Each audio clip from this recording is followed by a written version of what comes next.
आपण एकदम छोटा चमचा एक तेल टाकले, त्यामध्ये उडदाची डाळ आपल्याला छान गुलाबी कलर येईपर्यंत परतून घ्यायची आहे. डाळ परतली आहे, आपण काढून घेऊया. त्याच फ्राय पॅन मध्ये थोडेसे शेंगदाणे भाजून घेऊया. ते शेंगदाणे भाजून झालेत, आपण काढून घेऊया. इथं मी सुक्क खोबरं घेतले किसून, ते पण छान लाल होईपर्यंत भाजून घेऊ. आणि हे सगळं मी बारीक गॅसवर भाजते. आपलं खोबरं छान भाजून झाले, ते आपण काढून घेऊया. त्यामुळे भाजकी डाळ टाकूया. भाजकी डाळ फक्त थोडीशी गरम करायची आपल्याला, जास्त नाही भाजायची, कारण ती ऑलरेडी भाजलेली. काढून घेऊ.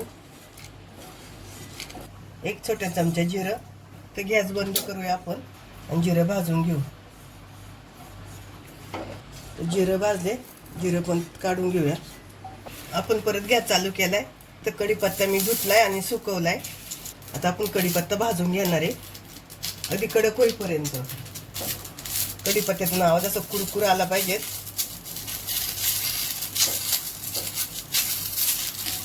इथं आपला कढीपत्ता भाजून झालाय, आवाज बघा किती छान कुरकुरीत येतोय. आता थंड झाला की आपण मिक्सरला बारीक करून घेऊया. मिक्सरचं भांडं घेतले, त्यामध्ये आपण भाजून घेतलेली डाळ, खोबरं, शेंगदाणं हे टाकून घेऊया. त्यामध्ये कढीपत्ता, त्यामध्ये चिंच, लाल तिखट, मीठ. आता हे सगळं आपण मिक्सरला बारीक करून घेणार आहे. इथे आपली चटणी तयार झाली. बहुगुणी अशी कढीपत्त्याची चटणी तयार झाली. आता मी वाटीत काढून घेते. आपण वाटीत काढून घेऊया.